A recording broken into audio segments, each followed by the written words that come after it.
Happy Tibe Kengan, Kengan. Peace be with you. Shalom, shalom. Happy Lord's Day.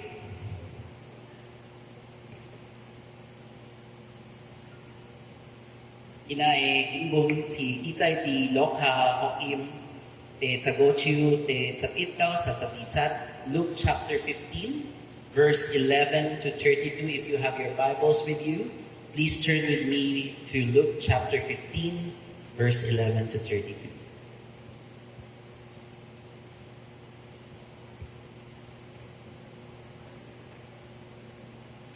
I'm using the ESV version, Luke chapter 15, verse 11. And he said, there was a man who had 2 sons, and the younger of them said to his father, Father, give me the share of property that is coming to me. And he divided his property between them. Not many days later, the younger son gathered all he had and took a journey into a faraway country. And there he squandered his property in reckless living. And when he had spent everything, a severe famine arose in that country, and he began to be in need. So he went and hired himself out to one of the citizens of that country, who sent him into his fields to feed pigs.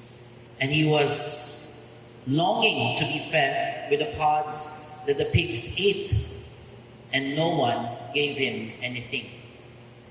But when he came to himself, he said, how many of my father's hired servants have more than enough bread, but I perish here with hunger?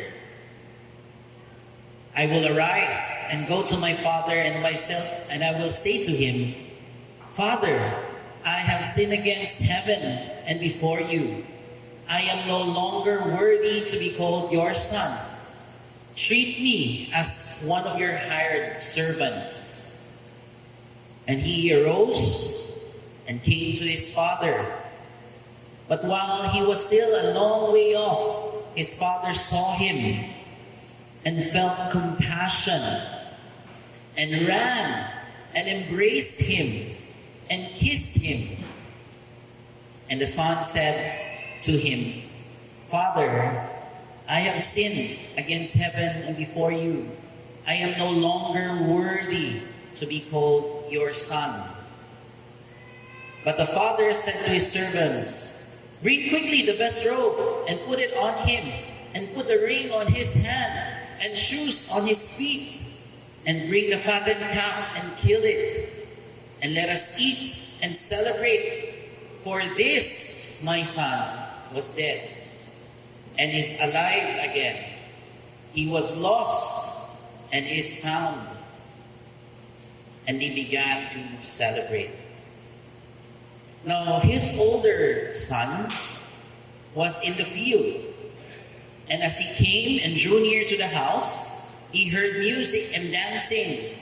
And he called one of the servants and asked what these things meant. And he said to him, your brother has come, and your father has killed the fattened calf, because he has received him back safe and sound. But he was hungry and refused to go in. His father came out and entreated him. But he answered his father, look, this many years I have served you, and I never disobeyed your command. Yet you never gave me a young goat that I might celebrate with my friends.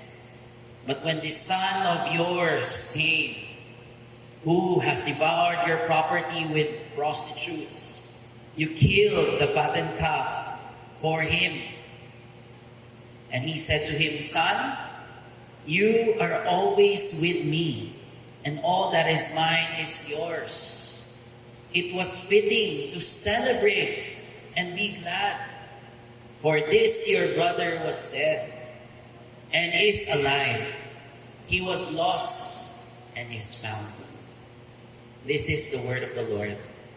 Thanks be to God. One of the most important call of Christ is this, and I've been sharing this with you for the past few months that I'm being invited back to your church.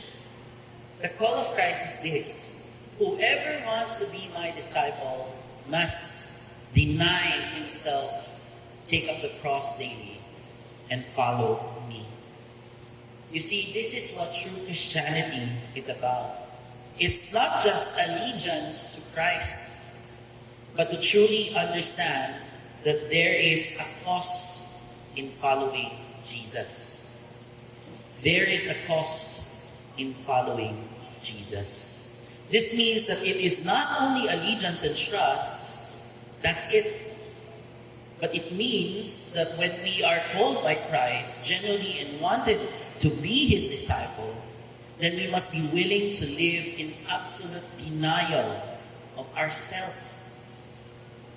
That His will become ours, His ways over ours, in holiness and purity, even to the point of willing to let go of all the material wealth and temporal security in exchange of dependency in Jesus.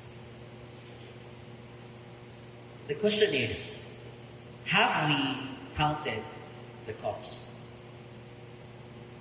True Christianity is understanding the call of Christ. And it's simple. I know many pastors have already shared this with you. The goal is to know Jesus. That despite knowing and counting the cost, a true Christian will humbly surrender and follow Him. Here's another thing. True Christianity is understanding that we are called to live a different kind of life.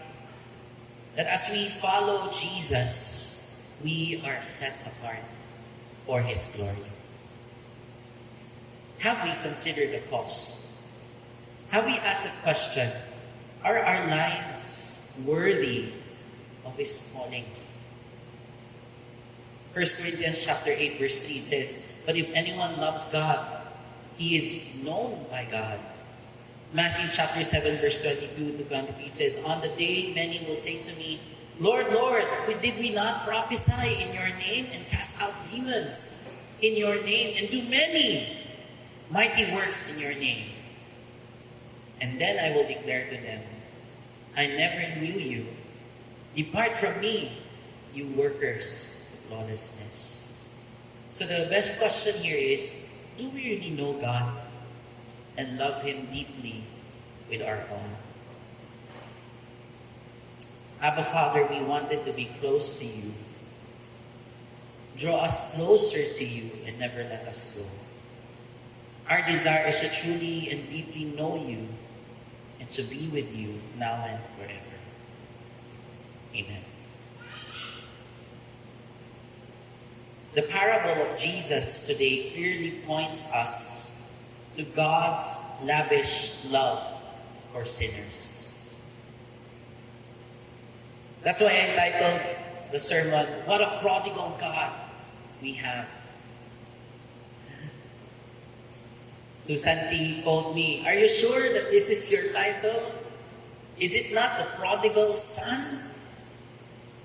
I told her, yes, I will explain why it was titled, "What a Prodigal God We Have." And simply because this passage points us to God's lavish love for us, sinners. So in this story, we can actually say goodbye after this. In this story, you would understand that it's not the son that is prodigal. It's actually the father who was prodigal. Why? Because he has poured out his love not only to the rebellious son, but even to the elder son that he had. Even if this rebellious son squandered everything, rebelled against the family, when he came back, the father was the first one who approached and embraced him.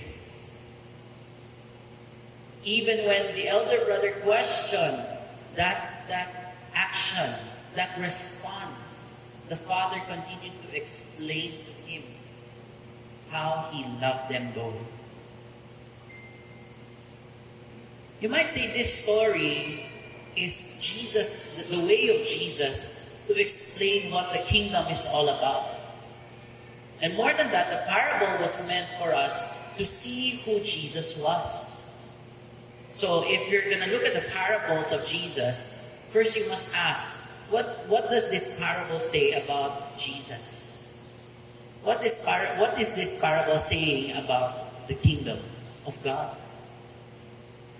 And in this story, it points to his faithfulness. It points to his covenant promise to his people. That God remained faithful, that God remained sovereign in salvation to all who truly and humbly repented and returned to him. You see, church, yes, as proximity, our closeness, is so important to know our Master and Savior, but it should not end there. It means we are to be real, we are to be authentic in our faith and seek to know Jesus and love him deeply. That's the song that we're singing this morning. How is this true in your life today? When we sing that song, oh, how I love Jesus. What's in Tiani someday? How is that true in your life? So I invite you to reflect and re-examine ourselves. When we look at the story, don't point to others. We look at ourselves first and try to ask, what is the Lord saying to me? The story of Jesus' parable of the lost son only proves and points us to the unshakable truth that God and God alone is the only one who have lavished his love for us. The best question to ask is not, does the Father love me? Rather, whether or not we have counted the cost in following him. Have we truly placed our trust and our faith in him? Do we really surrender our lives to him? I don't want to say in every aspect, but in reality, some of us compartmentalize our faith. But the question is, do we love him in everything that we do? In every aspect of our lives? I framed today's message with 4 points. And it's so easy to remember because it's spelled in L-O-V-E. Love. The first point is lost. Please tell your seatmate, lost. That's L. O is outside. Tell your seatmate, outside.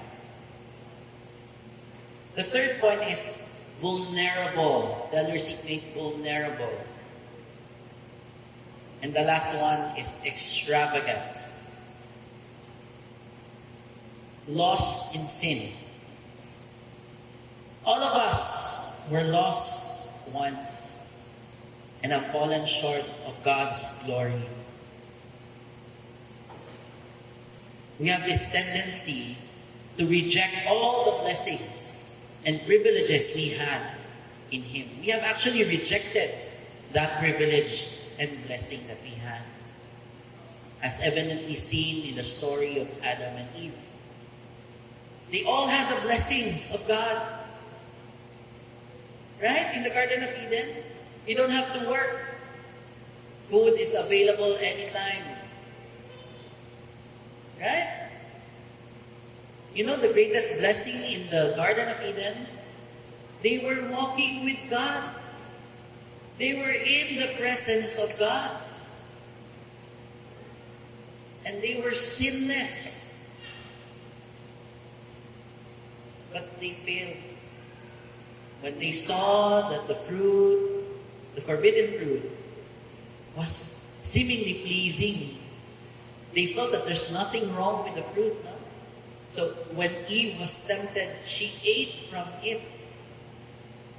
And when she ate from it, she was not yet satisfied. She shared it to her husband. Both of them fell short of God's glory. Their first point is lost. For us to understand our passage, we must look at the context. You see, this parable, when Jesus was sharing this parable, people were following Jesus. People were with him. People were listening to Jesus. In the parable itself, you'll see that the son who took every inheritance and left, the characters of the parable. The second, the son who never wanted to welcome back his rebellious brother, which is the elder one. And then there's another character, the prodigal father who loved both his sinful son deeply. But there's another character in the story. And these were the people listening to this story. You see, context is key to understanding. When you read Luke chapter 15, you would see in verse 1, now the tax collectors and sinners were all drawing near to hear him.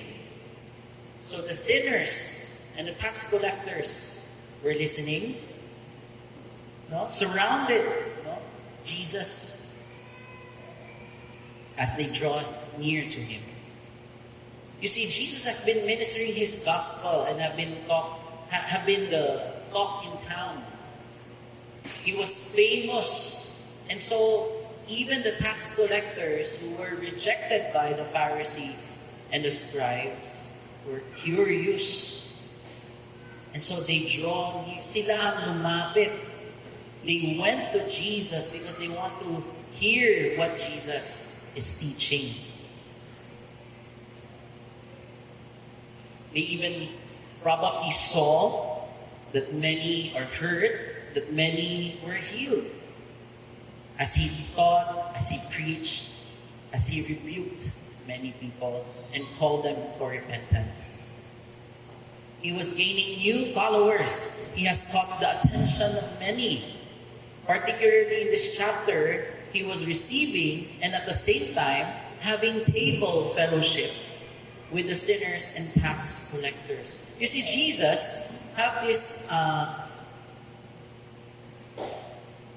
attitude, you might say at that time, of breaking the norm.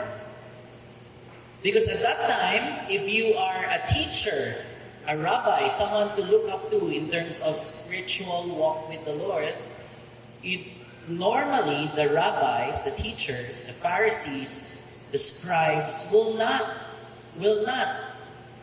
be in fellowship with the known sinners and tax collectors at that time. They think that it is a disrespect to God.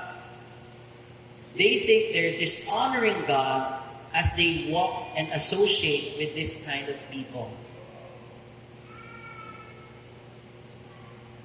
They think, the Pharisees and the scribes, that they're doing the right thing.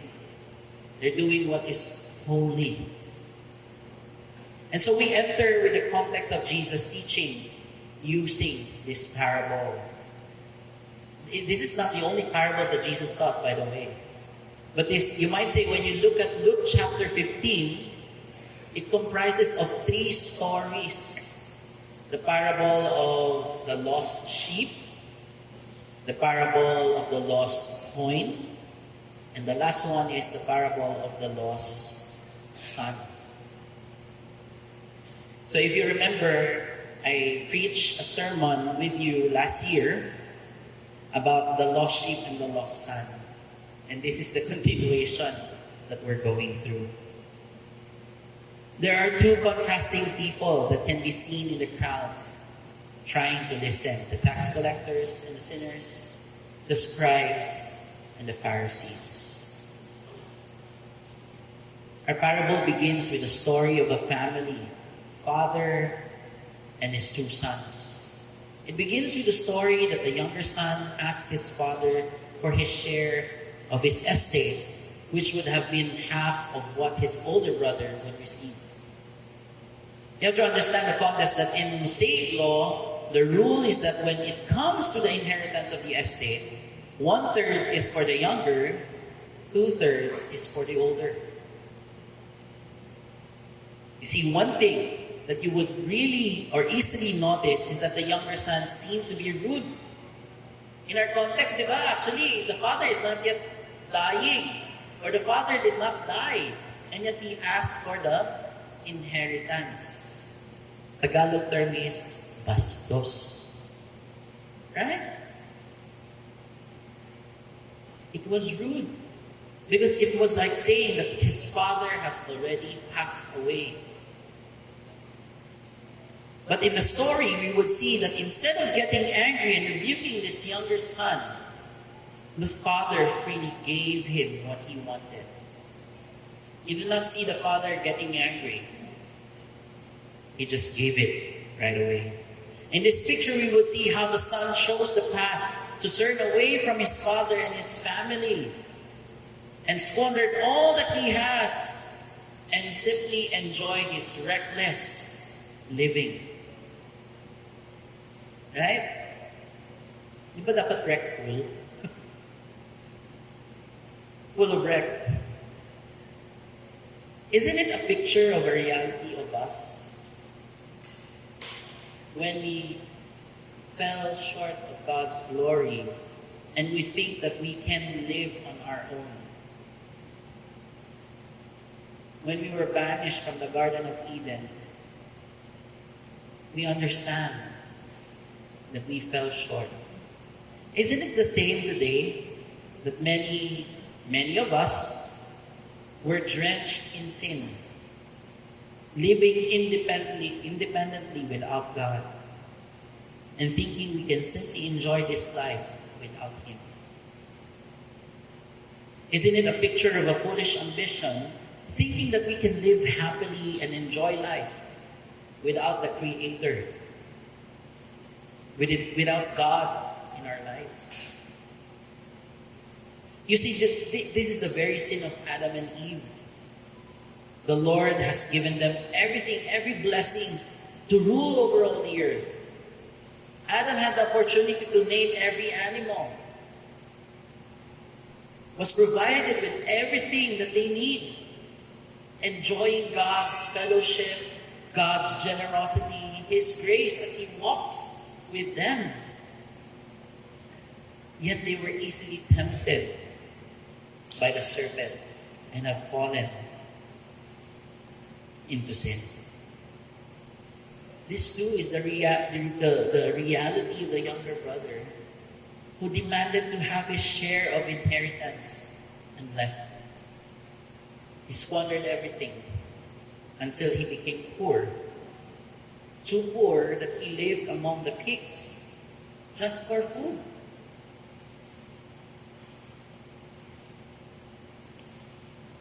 In UCT Catechism, there's a question: what is sin?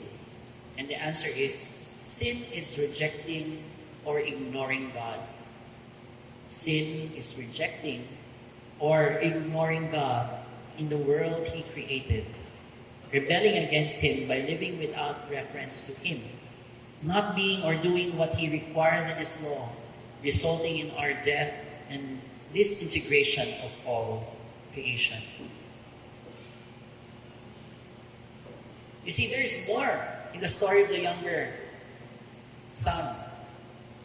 A few days later, Jesus explains, not many days later, the young son gathered all he had and took a journey to the faraway country. There he squandered his property, reckless living or living a debauched life. Rather than remaining in the security and love from his father's household, who cared for his children and provided for his children, this son went off to another world, to another land, and thought, I can live on my own and do all things that I want to do. Everything under the sun I will do. I have everything in my hands. Jesus is speaking of the gravity of sin and our desire to live without God, thinking that we can outsmart God if we simply move away. Isn't it the same today? Sometimes we know that there is God. We know that He's there. But yet, we go on the other side of the road. We disregard who God is.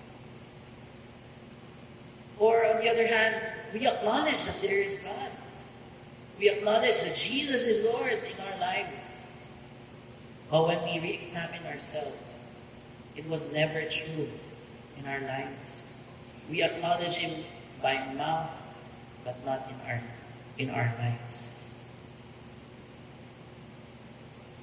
The younger son, in the pursuit of happiness and self-gratification, invested his life to nothing, to all the temporal, sinful things, the key things that can satisfy his life.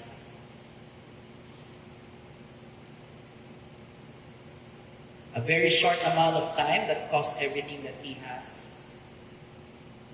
It's not worth it. And yet there he is. In our lenses, we think, this son is so foolish. Maybe he's not thinking, etc., etc. But somehow, when you go deeper to what Jesus wanted to say, you might see yourself in his position as well. You might find yourself, oh, it felt like it was me before. Or probably, oh, it feels like it's me right now. And yet, it's not by accident that you're here, hearing this story. You know that it is the Lord talking to all of us this morning.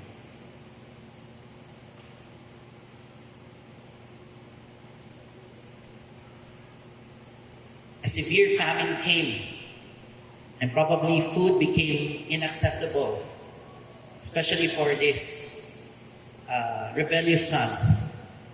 Friends have already forsaken him, probably because they're done with him. They know that he's already empty. No one was helping him. And so he looked for a job. The only thing he found was a job that is prohibited as a Jew. You see, that's the context. As a Jew, you cannot go and feed the pigs. And yet he was even willing to do that. Because there's nothing more left. In the Jewish context, swines are unclean. Pigs are unclean. They cannot go near to it and even do things that the younger brother did. Which implies that he is either has a lack of interest or a lack of obedience to God. He was even willing to go to disobey God for his own survival or out of desperation. Moreover, he was willing to be a slave to a farmer and serve him just to survive. In this story, we see how poor and hungry he was as he desperately considered eating what the pigs were eating. He was willing to go that low because he's not yet willing to go back to where he came from. But there, he realized how empty he was. There he realized how he had sinned not only against his family, his father, but also to God. And so there in the pen, pig's pen, he realized how in need he was, not only to his family, how he needed a Savior. this time he came to his senses. He realized how foolish he was. Remembered where he came from. Probably he was reliving all the things that where he came. And so he was actually probably talking to himself or imagining how he would be talking to his father and say sorry.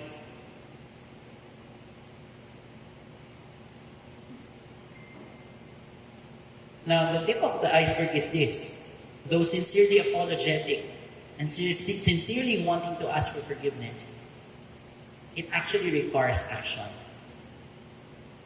In that pig pen, he was sorrowful, right? He was apologetic, but it was not enough because it was not yet translated as an action. He was repentant at that time, but he haven't went to his father and really asked for forgiveness. But it's good that we learn that he returned. The younger son points to the truth of those who are listening to Jesus.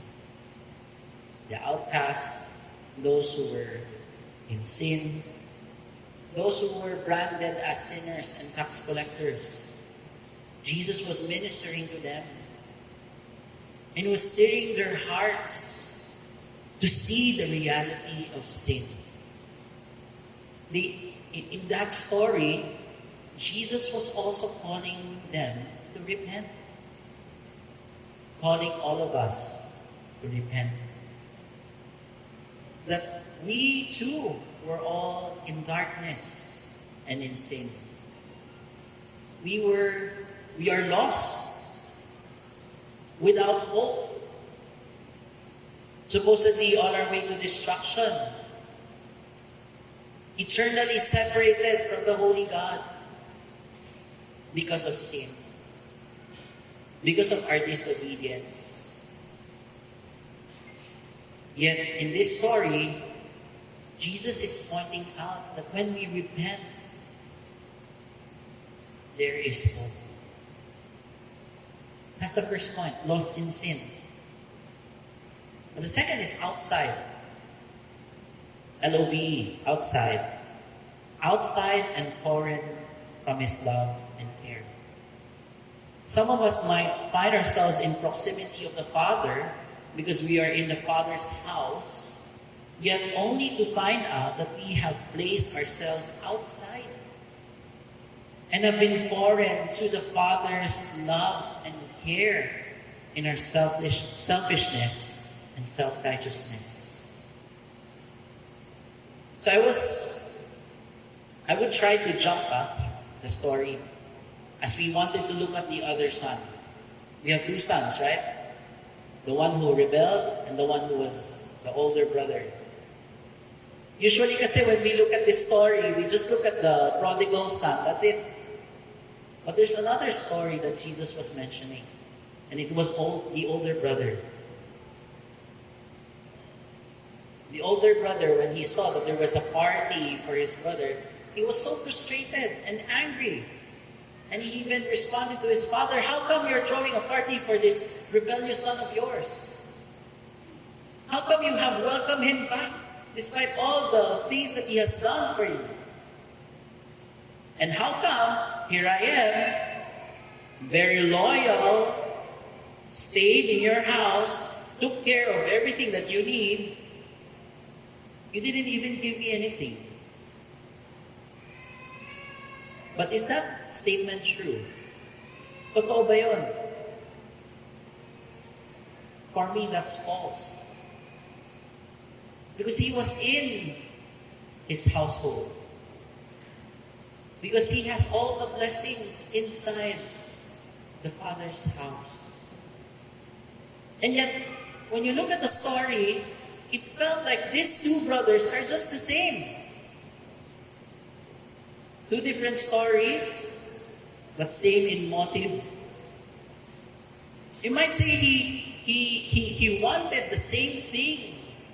It's just that he didn't do it. And yet all along, that is his plan. Or all along, that was in his heart.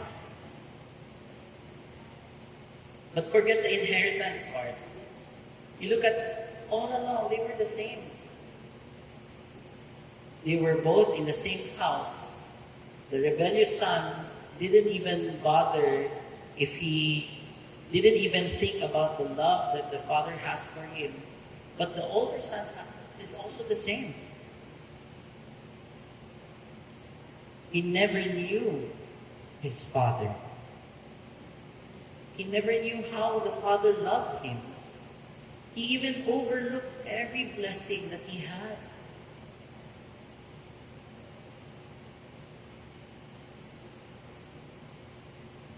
You see, upon reading this, it's not just the younger brother that was lost. It's even the elder brother who's also lost. Both of them were lost. He remained in his father's house, and yet how terrible the state of his heart was. He had been working on the distant part of the farm. Upon returning home, he heard noises, and you see, he exposed his heart. See?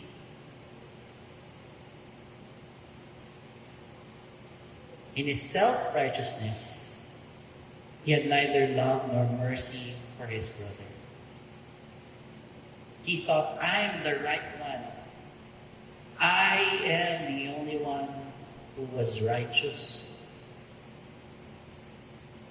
I'm the one who's deserving of that love that you're pouring out to the rebellious son of yours. You might say he disassociated his brother already. Right? Because he called him son of yours, not my brother. So in his thinking, my brother is no longer my brother. He's no longer family. There was no effort from him to show mercy. Or even to rescue his own brother, right? To chase after his brother. You see, his heart became heartless. If you know what I mean. And he exposed himself that he never knew his father. He never loved his father. What he loved was the privilege. What he loved was the blessing. Remember, Jesus was with the Pharisees and the scribes. Not only with the sinners and tax collectors. The Pharisees and the scribes were following Jesus at that time. Not because they want to be his disciple, but because they're investigating this rabbi, this Jesus, right? And so they were trying to listen. And Jesus knows that. Jesus knew the content of their hearts. So you might say, the elder brother, in my view, he was actually talking to the Pharisees and the scribes.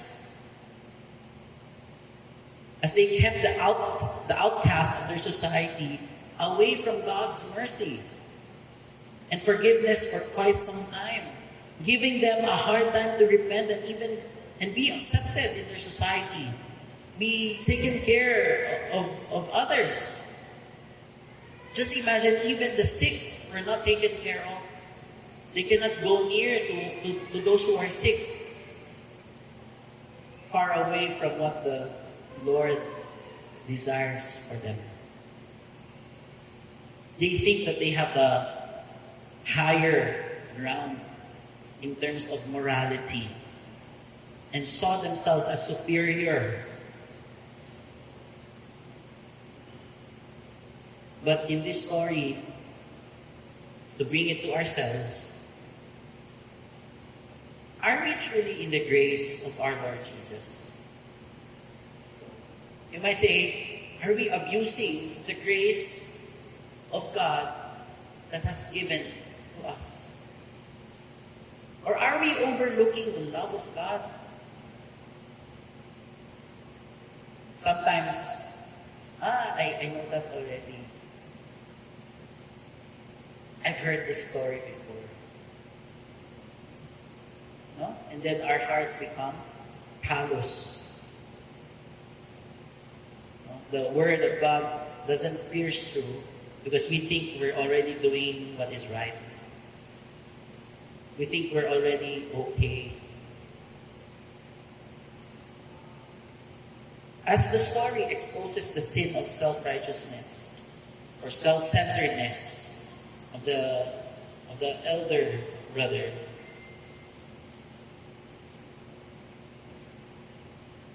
it also tries to expose our hearts.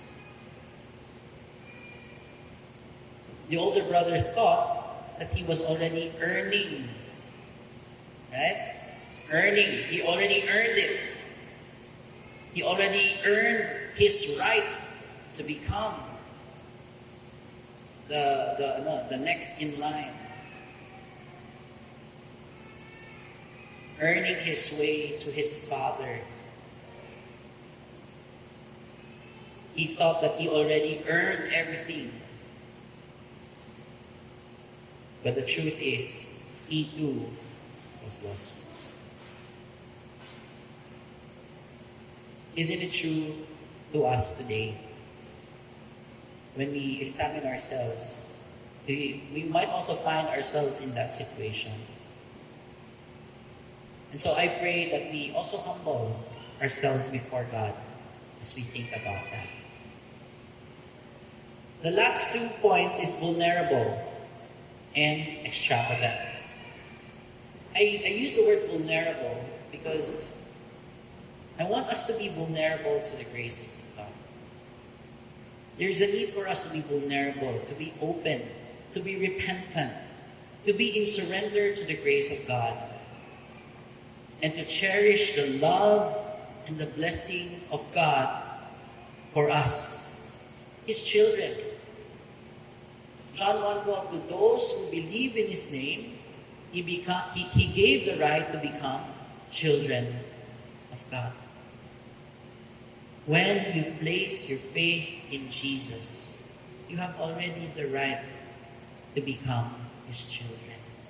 But let's not abuse that, thinking, oh, I'm already safe, so I can be what I want to be. It's not that. You see, both siblings failed to see the grace of their father for them when they were with him.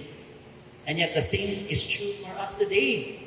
We always fail to rely, to depend, and to value the grace of God day by day, and acknowledge that He loves us and cares for us and is blessing us bountifully each day. We need to acknowledge our deep need of our Savior, of our Messiah, that salvation is by faith alone, in Christ alone, by His grace alone, and for His glory alone. You see, theologically speaking, Jesus is telling us that you cannot earn your salvation, that nothing of our own goodness, if we are really good in His sight, can earn His salvation, to earn His love. The Bible will point us to the truth that He first loved us. And that alone is a reassurance for us. The fact that we're hearing this word, the fact that we're here today, the Lord is telling us, I love you. I care for you. Will you follow me all the days of your life? Vulnerable to the grace of God. Let me share to you how the Father restored the identity of His Son. And this is true to your life as you surrender your life to Jesus. So, John 1:12, to those who believe in His name, He gave the right to become children of God. In this story, the Son repented and ask for forgiveness to the Father. It's the same thing with us. We realize, we acknowledge that we were sinful, totally depraved, in need of a Savior. We repented to the Lord. Lord, forgive me, for I have fallen short. Help me to live for you. That's us. And you know, Jesus is telling you that He is a God of forgiveness. He is a God who can forgive no matter how sinful we were. And this is how He will welcome you in His family. He will be the first one to run and embrace you. Hindi ka pa nag-sorry. He already embraced you. But it's just the tip of the iceberg. You know what He did with the lost son, the rebellious son? The best robe was asked to be given. No, it's a sign of dignity and honor. The restoration of his dignity and honor. Proof of the prodigal's acceptance back into the family. The robe was given to the son. There's another picture. The ring. Right? The ring for the son's hand is a sign of authority and sonship. That you now belong to the family again. Your identity is with Jesus. But there's another picture. Sandals. He was given a new sandals. Probably because he was already in his bare feet. But it was as a sign of not being a servant anymore. Because as a servant, you're not allowed to wear shoes. If you're in barefoot walking, it means you're a servant of someone. Everything was restored to him. You see, rings, expensive clothing, everything belonged to the Father was given back to the Son. In parallel, it's a parallel story. The robe of the Redeemers, the robe is given to us. So when we come face to face with God, the robe is over us. We are covered by the righteousness of Jesus. That's why when we enter heaven, He will not see our own righteousness, because our own righteousness will always fail because we are sinful. And yet we are covered by the blood of Jesus like a robe. The Father would see the righteousness, the perfect righteousness of His Son in us. The ring that was given to the rebellious son is a symbol, is a parallel to our sonship in Christ. That we are now called children of God. We don't deserve it, right? But by His grace, you have been saved through faith. This is not of your own doing, so that no one can boast. Shoes.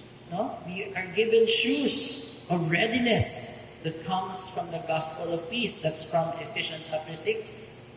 Prepared to walk in the ways of holiness. So the key word there is we are redeemed. We are restored. We are reconciled. If there's something that I want you to remember, you are redeemed. Remember that. You are restored. You are reconciled in Jesus. That's the bigger picture of the parable of the lost son. The last one is extravagant. Extravagant. We must see the lavishness of the Father's love for His sons. So I would like to invite Brother Tim. I asked for his for this request. Because if there's something that I wanted us to reflect on, it's the extravagant love that the Father has for us. And I would like us to reflect that on a song. Actually, it's in Mandarin. It's called 宝贵世家. The English title is The Precious Cross.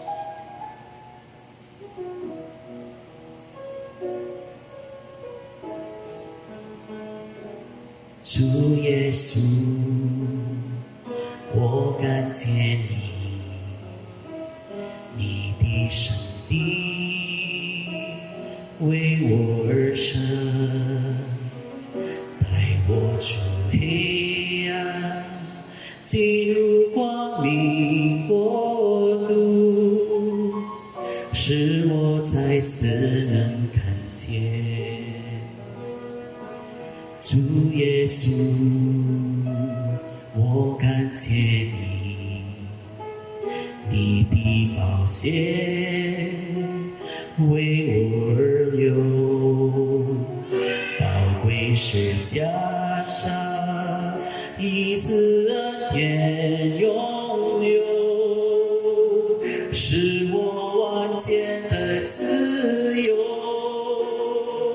宝贵是加的能使我生命，主耶稣，我夫妇敬拜你，宝贵是加的救恩，是你所立的约，你的爱永远不会改变。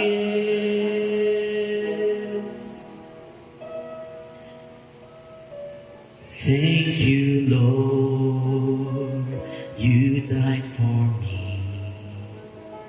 With love you gave your life for me. Brought me from darkness into the world of light. Open my eyes to see. Praise you, Lord.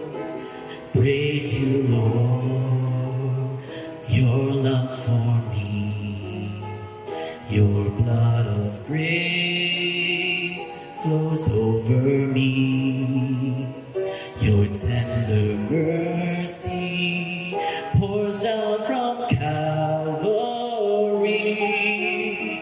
your love has set me so free, the precious cross by its power I am set free. With my all I worship at your feet. Your saving grace so secure in this promise of old. It's your love unchanging for me. 宝贵是加是我生命，主耶稣，我夫妇敬拜你，宝贵是加的救恩，是你所立的约，你的爱永远不会改变。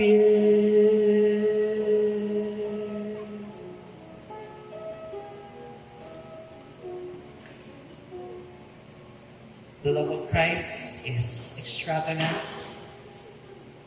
He loves us dearly, that He's willing to welcome us back into His fold. He is actually preparing a table for us and throw a celebration there in heaven. He is waiting for us. So today, His invitation for us, return my child. I love you. Father, it is our desire to return, to repent, knowing that you have loved us, that you have first loved us. We don't deserve this kind of love. We were drenched in sin. And yet, Lord, you have found us. You have carried us to your shoulders. You rejoiced when you found us. And you're welcoming us back.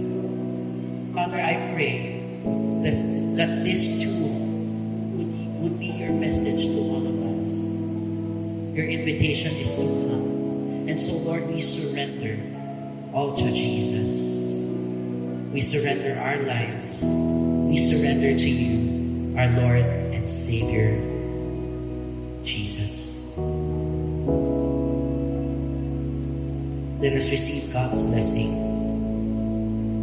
วันสุยาโสที่ตกเอกอุ่นหุยที่เปชงเตแค่ทำเสียงเรียงเอโปนีกับดินสักอิเลสุดินเป็นอัน May the grace of our Lord Jesus Christ, the love of our Heavenly Father, and the fellowship of the Holy Spirit be with us and remain with us always.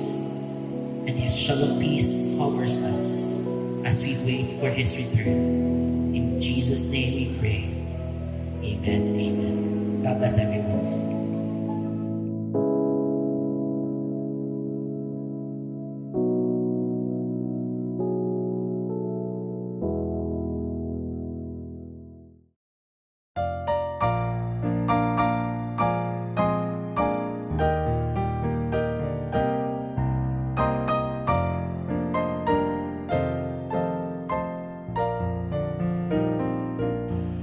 On a hill far away stood an old rugged cross, the emblem of suffering and shame.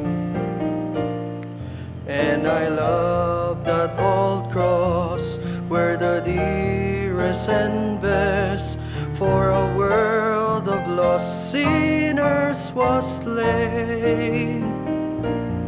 So I'll cherish the old rugged cross till my trophies at last I lay down. I will cling to the old rugged cross and exchange it someday for a crown. Oh, that old rugged cross, so despised by the world, has a wondrous attraction for me. For the dear Lamb of God left His glory above to bear it to dark Calvary. So I'll cherish the old rugged cross till my trophies at last I lay down.